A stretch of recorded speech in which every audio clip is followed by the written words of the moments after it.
ముగిసిన Telangana cabinet meeting. So, Telangana cabinet meeting ఇప్పుడే ముగిసింది. సో, గవర్నర్ ప్రసంగానికి ఆమోదం కూడా తెలిపారు. మొత్తం మీద చూసుకున్నట్లయితే తెలంగాణ క్యాబినెట్ భేటీ ముగిసింది. రాష్ట్ర ముఖ్యమంత్రి రేవంత్ రెడ్డి అధ్యక్షతన జరిగిన మంత్రివర్గ సమావేశంలో గవర్నర్ ప్రసంగానికి ఆమోదం లభించింది. శుక్రవారం ఉభయ సభలను ఉద్దేశించి గవర్నర్ తమిళిసై సౌందరరాజన్ ప్రసంగించనున్నారు.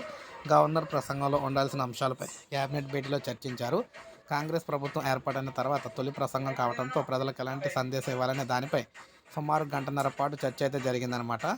ప్రస్తుతం తెలంగాణ రాష్ట్రం ఎలాంటి పరిస్థితిలో ఉంది, రానున్న రోజుల్లో ఎలా ఉండబోతుంది అనే అంశాలతో గవర్నర్ ప్రసంగం ఉంటున్నట్లు తెలుస్తుంది. ఎన్నికల హామీలో భాగంగా ప్రకటించిన 6 గ్యారెంటీల్లో ఇప్పటికే 2ంటిని ప్రభుత్వం మొదలుపెట్టిన విషయం అందరికీ తెలిసిందే. మిగతా 4 గ్యారెంటీలను కూడా మంత్రివర్గం అయితే సమావేశంలో చర్చించిందని తెలుస్తుంది. అనంతరం గవర్నర్ ప్రసంగాన్ని క్యాబినెట్ అయితే ఆమోదించనుందన్నమాట.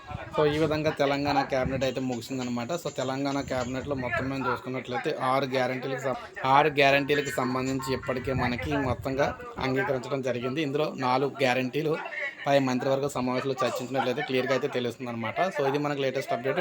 లైక్ చేయండి, సబ్స్క్రైబ్ చేసుకోకపోతే మన ఛానల్ సబ్స్క్రైబ్ చేసుకొని ఫాలో అవుతున్నాను.